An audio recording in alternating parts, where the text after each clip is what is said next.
నమస్కారం, నా పేరు భారణ సుబ్బారావు. వీనస్ టాలెంట్ షో కార్యక్రమానికి స్వాగతం. మన వీనస్ టాలెంట్ షో ప్రయత్నం ఏంటి అంటే, మరుగున పడ్డ కళాకారులు, కొత్తగా వస్తున్న కళాకారులు, ఎప్పటి నుంచో ఉన్న కళాకారులు, ఇలా ప్రతి ఒక్కరిని కూడా ఒక వేదిక మీదకి తీసుకొచ్చి వారి ప్రతిభని మనందరం గుర్తించాలని, మీ అందరికీ పరిచయం చేయాలనే ఉద్దేశంతో ఈ కార్యక్రమం చేయడం జరిగిందండి. ఈ రోజు మన ముందు ఉన్నారు ఫిల్మ్ అంబ్రెల్లా మ్యాన్ అంటారు అతన్ని, శ్రీ గౌరవనీయులు ఫణీంద్ర ప్రసాద్ గారు. ఎంతో మందికి స్ఫూర్తిగా నిలిచి వారు మంచి రైటరు, యాక్టరు, బహుముఖ ప్రజ్ఞాశాలి అంటారు కదా. కళాకారులను తీసుకొచ్చి పరిచయం చేస్తూ ఉంటారు, మంచి మనసుతో ముందుకు సాగుతూ ఉంటారు. అలాగే పద్మశ్రీ గురించి కూడా ఆయనే అనువాదకులుగా పేరు పొందారు. ఆయన పద్మశ్రీ కోసం కూడా మనం అప్లై చేసుకుంటే వారితో మాట్లాడితే మనకి అవకాశం కల్పించారన్నమాట. ఆయనే చేస్తారు.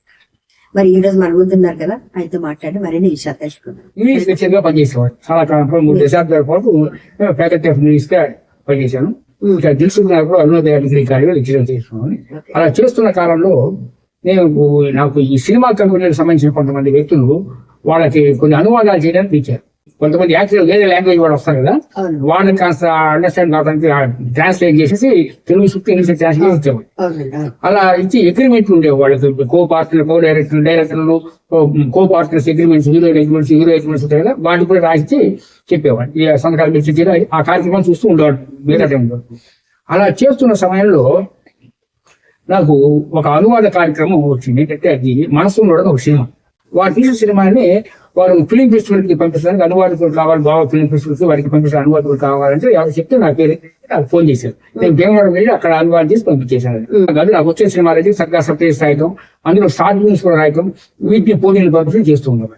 ఒక యువ దర్శకుడు జిఎం రవి అని ఒక యువ దర్శకుడు, అంటే ఒక బిచ్చగాడి క్యారెక్టర్ చేస్తాను, తప్పకుండా చేస్తాను. క్యారెక్టర్ ఏదైతే అంటే నేను చూడదా కదా, ఆ మాట సంతోషంగా బయలుదేరన్నా అది చేశాను. విచిత్రంగా దానికి 3 అవార్డులు వచ్చింది. 3 అంటే దానికి ట్రాన్స్లేట్ చేసేసి ఇంటర్నేషనల్ ఫిల్మ్ ఫెస్టివల్ పంపించేసాం.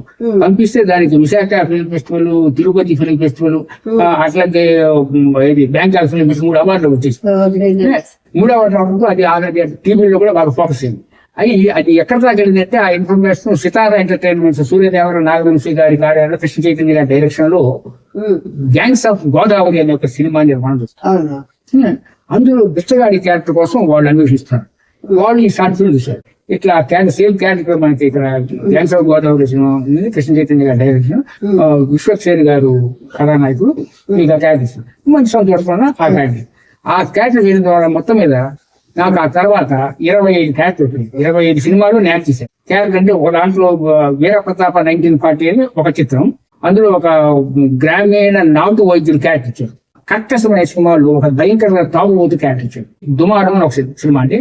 కాశీనగర్ 1940 అనే సినిమా, యజ్ఞ అనే సినిమా, రెండింటిలో కూడా సహాయ దర్శకుడు నాకే అవకాశం ఇచ్చారు. లెక్చరర్ గా ఉంటూ యాక్టర్ గా వచ్చేసారు, తెలియకుండా వచ్చారు. డైరెక్షన్ ఫీల్డ్ అప్పుడు వెళ్ళారు. మీరు ప్రయత్నం చేయకుండా వచ్చిన అవకాశాలు. ఒక వ్యక్తిని చూస్తే ఆ వ్యక్తిలో ఏ ప్రతిభ ఉంది, ఏ లోపం ఉంది తెలుసు, గుర్తుపడతారు. మీరు ప్రతిభను గురించి, ఈ ప్రతిభకి మీకు ఈ అవార్డుతో సత్కారం చేస్తే బాగుంటుంది అని. పద్మశ్రీ అవార్డుకి లాస్ట్ ఇయర్ 2024లో ఒక 5 జీవిత చరిత్రను అనువాదం చేశారు. కుంటికడ రామయ్య శర్మ గారు అని చెప్పి వేములవాడ దేవస్థానం ఆస్థాన విద్వాంసులు, ప్రముఖ వీరుడు లక్ష్మణ సాయి గారు అన్నారండి. వారి జీవిత చరిత్రను అనువాదం చేశాను పద్మశ్రీ అవార్డుకి. అలాగే కావూరి శ్రీనివాస శర్మ గారు అని చెప్పి ఒక 5 భాషల్లో డాక్టరేట్ చేశారు. గౌతమ బుద్ధుడు మాట్లాడేటువంటి మగధ ప్రాకృత, పాళీ భాష లాంటి భాషల్ని వాటిని నేర్చుకోవడం కాకుండా భాష ఎప్పుడైనా కూడా మనకి అంతరించిపోతున్న భాషని ఉత్తరించడానికి వాటిలో డాక్టరేట్ చేసేటువంటి వ్యక్తి ఆయన కావూరి శ్రీనివాస శర్మ గారిని వారి జీవితం అనువాదం చేశాను. అదే విధంగా ఉదయ భాస్కర్ గారు వాగ్దేవి ఆయన ప్రముఖ డైరెక్టర్ అండి. వెంగమాంబ సినిమా, మధ్యతరగతి మహాభారతం, అలాగే ఎస్వీబీసీ ఛానల్లో బాగా వెంకటేశ్వర భక్తి ఛానల్ బాగా నిష్ణాతుల సీరియల్స్ విపరీతమైన సీరియల్స్ తీశారు. ఎన్నో రకాల అవార్డులు పొందారు. తమిళనాడు అవార్డులు పొందారు, ఇక్కడ అవార్డులు పొందారు, చాలా అవార్డులు. వారి జీవితం తెలుసుకున్నప్పుడు నాకు వాళ్ళు పద్మశ్రీ అవార్డుకి. ఇంకో మాత్రం ఇవే కాకుండా మోర్ డేన్ ఒక సంస్థ ఉన్నది శంషాబాద్ లో. అక్కడ అంబేద్కర్ శ్రీనివాస్ గారిని ఆయన సామాజిక సేవ చేస్తారు. సామాజిక సేవ చేస్తున్నటువంటి ఆ వ్యక్తి జీవితం కూడా ఆ పద్మశ్రీ అక్కడ ఇట్లా ఈ నలుగురికి జీవిత చరిత్రను అనువాదం చేసి పంపించండి. అయితే 5వ వ్యక్తి ఉన్నారండి, ఆ వ్యక్తికి నేను చెప్పనండి, ఎందుకంటే వాడు నా ఎదురుగా ఉన్నాడు. సాక్షాత్తు శిశురు వ్యక్తి పశువు వ్యక్తి వ్యక్తి గానరసం పర్యాయ, అందుకు పర్యాయకాలు కావాలంటే మీరే. కనుక మీ జీవిత చరిత్ర నేను అనువాదం చేయాలని కోరుకున్నాను. అప్పుడు మీరు అమెరికాలో మీకు ఫోన్ చేశాను. అది ఆ విధంగా మీకు కూడా పరిపూర్ణ అర్హత ఉన్నది. అయితే అనువాదం చేసి ప్రధానమంత్రి కార్యాలయంలో ఉన్నటువంటి పద్మ అవార్డు కమిటీకి వరకు పంపించడం జరిగిందండి. ఆ విధంగా వారికి ఈ సంవత్సరం కాకపోయినా మరొక సంవత్సరాలు వారి 5 కూడా వచ్చే అవకాశం ఉంటుందని చెప్పి నేను భావిస్తాను. ఒక దాంట్లో కాదు, నాకు అన్నింటి మీద ఇష్టం కాబట్టి ప్రతి దాంట్లో నేను అంటే ఒక్కొక్క చేయి పెట్టుకుంటూ వెళ్ళా అన్నట్టు కదా, అలా అన్నిటి మీద ప్రజ్ఞాస. చాలా సంతోషం. ఇప్పుడు నేను సంపాదించిన అవార్డులు రివార్డులు ఉన్నాయన్నీ కూడా నేను నా కష్టంతో నా టాలెంట్ తో తెచ్చుకున్నాయి. నేను డబ్బు పెట్టి కొనుక్కున్నాను, వాటిని చూసినప్పుడు నేను డబ్బు పెట్టి కొనుక్కున్నాను అనే ఫీలింగ్ నాకు రాకుండా, నా ఉద్దేశం అది. అయితే పద్మశ్రీకి అప్లై చేయొచ్చు కదా అని అన్నారు చాలా మంది. అంటే నాకంటే గొప్పవాళ్ళు చాలా మంది ఉన్నారు, నాకు అర్హత ఉందో లేదని నేను ఏ కార్యక్రమానికి చాలా మంది పెద్ద పెద్ద వాళ్ళు చెప్పారు. దీనికి పద్మశ్రీకే కాదు చాలా అవార్డులు కూడా నేను చాలా పెద్దవాళ్ళు చెప్పారు, అమ్మ అవార్డుకి మీరు అప్లై చేయండి అంటే, వద్దండి నాకంటే పెద్దవాళ్ళు చాలా మంది ఉన్నారు, వాళ్ళకి వస్తే బాగుంటుంది, నాకు ఎందుకండి నేను తర్వాత చేస్తానండి అనే సందర్భాలు చాలా ఉన్నాయి. అనుకోకుండా మీరు కాల్ చేశాను, మీరు కాల్ చేసి నాకు అడిగారు.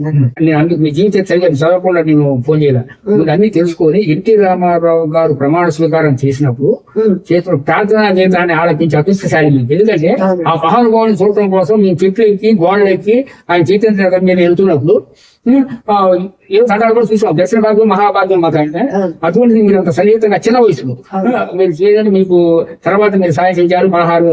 16,000 పాటలు 16 దేశాలు పరిచయం.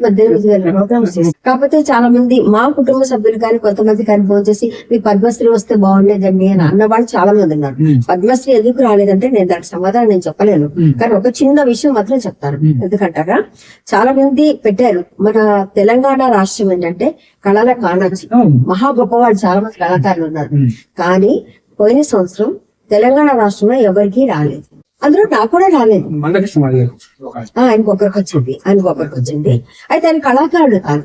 అయితే ఇప్పటి వరకు నాకు ఎన్నో అవార్డులు రివార్డులు వచ్చినా సరే ఈ పద్మశ్రీ గురించి నేను పెద్దగా ఆలోచించలేదు. ఎందుకంటే గొప్పవాడికి ఇచ్చేది కదా, నేను అంత స్థాయిలో లేను అన్నట్టుగా నేను ఊరుకుంటాను. కాకపోతే మీరు మళ్ళీ అమ్మ లేదు మీరు అప్లై చేయండి నేను చేస్తాను కానీ చెప్పేసరికి నాకు చాలా సంతోషం అనిపించింది. ఓకే మీరు చెప్పిన దాంట్లో కనీసం 100% కాకపోయినా నాకు 10% అయినా ఉంటుంటారులే అని చెప్పారు నాకు. అని మీరు చెప్పిన తర్వాత అప్పుడు నేను అప్లై చేయడం చెప్పాను, అది జరిగింది. ప్రతిభ ఉన్న వాళ్ళకి ఏదో ఒక రోజు తప్పకుండా పురస్కారం భారతదేశంలో లభిస్తుంది. భారతదేశంలో మన దేశంలో ఒక రోజు లేట్ అయినా కష్టజీవులకి అన్ని రకాల రంగాల్లో కష్టపడే వాళ్ళకి గుర్తింపు ఇచ్చే చక్కటి దేశం మన. కళలకి మంచి గుర్తింపు వస్తుంది. మీకు పద్మశ్రీ అవార్డు ఖచ్చితంగా వస్తుంది. ఇదే టీవీ ఛానల్ మీకు అభినందన సభ కూడా ఏర్పాటు చేస్తాం, అభినందన కూడా ఏర్పాటు చేస్తాం ఖచ్చితంగా మనకు. ఇప్పుడు మీరు తెలియకుండా సినిమా రంగంలోకి వచ్చేసారు. మీరు అనువాదకుడిగా మొదలుపెట్టి యాక్టర్ అయిపోయారు, రైటర్ అయిపోయారు. అలాగే చాలా మంది కళాకారులు ప్రోత్సహిస్తూ ఉన్నారు. అవునా? ఇప్పుడు ఫర్దర్ గా మీరు ఇంకేం చేయాలనుకుంటారు? నా దగ్గర ఒక టీం ఉందండి. అంటే 24 క్రాఫ్ట్స్ కి ఒక్కొక్క క్రాఫ్ట్ 30 నెంబర్ ఉంటాయి. అంటే వాళ్ళు పాపులర్ కాదు. అసలు మిమ్మల్ని పిలిచింది 24 క్రాఫ్ట్స్ గురించి చెప్పడానికి. చెప్పండి. వాళ్ళు పాపులర్ కాదు. ఎందుకంటే ఒకటి మేడం, పళ్ళకి ఎక్కిన వాడిని అందరూ మోస్తారు, పడిపోయిన వాడిని ఎవరు లేవు. కళ కోసం తగ్గిస్తూ వేషాల కోసం తగ్గిస్తూ నేను కనబడినప్పుడు బాబాయ్ మాకైనా వేషం చెప్పు, మనం ఎక్కడో సూపర్ స్టార్ మెగాస్టార్ భవిష్యత్తులో కానీ ఈ వయసును బట్టి మనకేదో ఈ మిగతా జీవిత కాలాన్ని చక్కగా కళామతల్లి కోసం మనం ఎవరైనా మంచి ఒక కొరియోగ్రాఫర్, ఈ సినిమా కొరియోగ్రాఫర్ ఉంటే మంచి పైకి మార్చింది లేదా యంగ్ పీపుల్ అందరినీ, అలాగే హీరోయిన్లు కావచ్చు ఎవరైనా కావచ్చు ఐటమ్ సాంగ్ డాన్స్ కూడా వాళ్ళని అడుగుతూ ఉంటారు. వాళ్ళు కళాకారులే కదా. డిఓపీలు, లిరిక్ రైటర్స్ ఇట్లా అలాగే ఈ క్యారవాన్ నడిపేవాళ్ళు వీళ్ళందరూ కూడా నాకు ఒక టీం మెంబర్స్, ఒక కుటుంబ సభ్యులు, ఒక పెద్ద ఆయన లాగా నన్ను గౌరవిస్తున్నారు. ఆ విధంగా నేను ప్రతి సినిమా కూడా ఆ విధంగా వాళ్ళకి అవకాశాలు కల్పిస్తూ ఉంటాను అనమాట. సినిమా రంగం అంటే చాలా మందికి ఆసక్తి ఉంటుంది. ఎందుకంటే ఊర్లో ఉన్నప్పుడు చాలా మంది నువ్వు మహేష్ బాబులా ఉన్నావు, నువ్వు వాణిశ్రీలా ఉన్నావు, నువ్వు సమంతలా ఉన్నావు అంటే వాళ్ళు వచ్చేస్తారు ఆలోచించుకుంటారు. కొంతమందికి టాలెంట్ ఉంటుంది, కొంతమందికి ఉండదు. తెలియకుండా వచ్చి మోసపోయిన వాళ్ళు కూడా చాలా మంది ఉన్నారు. కానీ స్క్రీన్ మీద ఒక్కసారిగా కనిపించాలనుకునే యాక్టర్స్ ఉన్నారు. వాళ్ళు డైరెక్టర్స్ గా కానీ అంటే వాళ్ళు చేసే పని ఏదైనా సరే మేము కనిపించాలి, మేము వినిపించాలి, 10 మందికి తెలియాలి అనే తపంతో వచ్చిన వాళ్ళు చాలా మంది ఉన్నారు. మోసపోయిన వాళ్ళు కూడా చాలా మంది ఉన్నారు. మోసపోయిన వాళ్ళు ఏం చేస్తున్నారు, కొంతమంది వాళ్ళు గొప్ప వాళ్ళని మిగతా వాళ్ళు మోసం చేస్తారు. మోసపోయిన వాళ్ళు మోసపోయారు కాబట్టి వేరే వాళ్ళు మోసపోకుండా చూడాలి, మనం వేరే వాళ్ళు మోసం చేయకూడదు. కొంతమందిలో ఒక్కసారిగా మనం గొప్ప వాళ్ళం కావాలి అనేటువంటి ఫీలింగ్ లో ఉంటారు. ఆ ఫీలింగ్ ఎదుటి వాళ్ళు క్యాష్ చేసుకుంటారు. ఆ విధంగా మోసపోయిన వాళ్ళకి ఎవరు కారణం కాదు. వాళ్ళు పైకి రావాలనే కోరిక ఉంటుందో ఇంకో లక్ష్యం కూడా ఉండాలి. వచ్చిన అవకాశాన్ని సక్రమం చేసుకోవాలి. పాత్ర ఏదైనప్పటికీ మనం నటించడానికి సిద్ధపడాలి. క్యారెక్టర్ ఒక నటనకు అంకితమైనప్పుడు అమ్మాయిలు కూడా హీరోయిన్ నాకు ఒక హీరోయిన్ పాత్ర వచ్చామండి, మాకు హీరోయిన్ లేదన్నారు, చెల్లెలు పాత్ర ఇస్తా ఉన్నారు, చెల్లెలు పాత్ర నటి కదా చేయాలి కదా, మీ పర్ఫార్మెన్స్ చేయించాను. ఇప్పుడు మొత్తం నేను ఒక 6 ఫిల్మ్ ఇన్స్టిట్యూట్ చేశానండి. ఇంటర్నేషనల్ ఫిల్మ్ మేకర్స్ అసోసియేషన్ వాళ్ళ ఆధ్వర్యంలో ఒక 5 చేశాను. ఈ మధ్య డాక్టర్ వంశీ కృష్ణ అని మూర్తి అందేకర్ శ్రీనివాస్ గారిని ఒకరు వారి ఆధ్వర్యంలో తెలుగు పొట్టి శ్రీరాములు తెలుగు యూనివర్సిటీలో చేశాను. ఐఎఫ్ఎంఏ ఆధ్వర్యంలో బ్యాంకాక్, ఇక్కడ విశాఖపట్నం, తిరుపతి, భువనేశ్వర్, హుబ్లీ ఇక్కడ చేసి ఉంటుంది. ఇట్లా మొత్తం నాకు 6 ఫిలిం ఫెస్టివల్ చేసినట్టు విశేష అనుభవం ఉందండి. నేను ఇంటర్నేషనల్ ఫిలిం ఫెస్టివల్స్ కి అన్నిటి కూడా సినిమాలు పంపిస్తూ ఉంటాను. జాకీ చాన్ గారు ఒక ప్రకటన ఇచ్చారు, ఏంటంటే డెమోన్ ఆఫ్ డెవిల్స్ ఒక ఇంగ్లీష్ చిత్రం చూస్తున్నారు. ఈ చిత్రానికి ప్రపంచవ్యాప్తంగా ఒక ప్రకటన ఇచ్చారు, ఏంటంటే ఇందులో ఒక భయంకరమైన విలన్ క్యారెక్టర్. అది కేవలం షేక్స్పియర్ నాటకాల మీద పట్టుండి ఆ నాటకాలను చేయగలిగినటువంటి సత్తా ఉన్న వాళ్ళు ఎవరైతే ఉందో వాళ్ళు మాత్రమే చేయగలరు. వాళ్లే మాకు దానికి ఆడియన్స్ పంపించిన వీడియో పంపిస్తాను. నేను షేక్స్పియర్ నాటకాల మీద నాకు మంచి అవగాహన ఉంది, ఉపాధ్యాయులు నేను చెప్పుకున్నాను.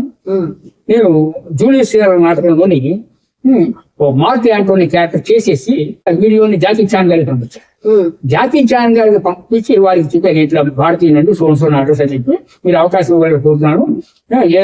షేక్స్పియర్ నాటకాలు ఏ నాటకంలో పాత్ర నేను మంచిగా చేయగలను అని చెప్పి వారికి మెసేజ్ పెట్టాను. ఆ నాటకం ఫోన్ నెంబర్ ఇచ్చాను. అయితే ఈ లోపల విచిత్రమైన సంగతి, వీనస్ టీవీ నిర్వాహకులైనటువంటి గోవర్ధన్ కాకర్ల గారికి ఈ వీడియో వారు చూశారు. నేను అందరికి నిర్మాత తెలుగు నిర్మాత అందరికీ పంపించేశాను.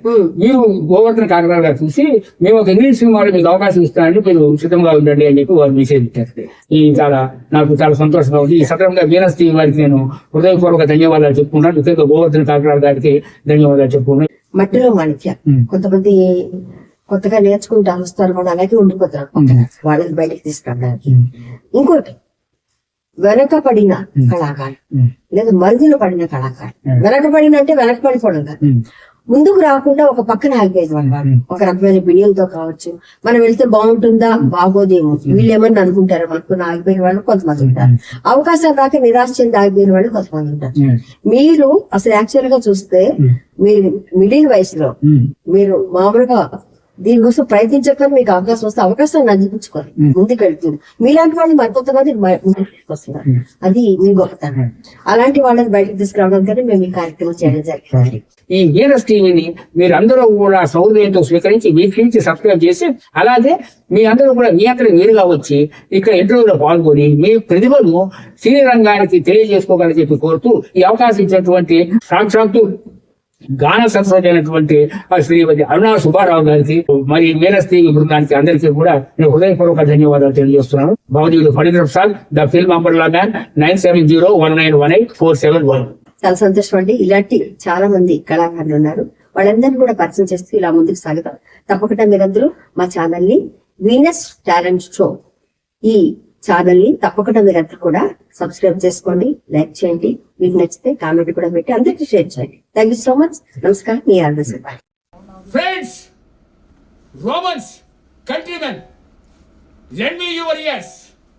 I come to bury Caesar, not to praise him. The evil that men do lives after them. The good is often interred with their bones. So, let it be with Caesar. The noble Brutus hath told you, Caesar was ambitious.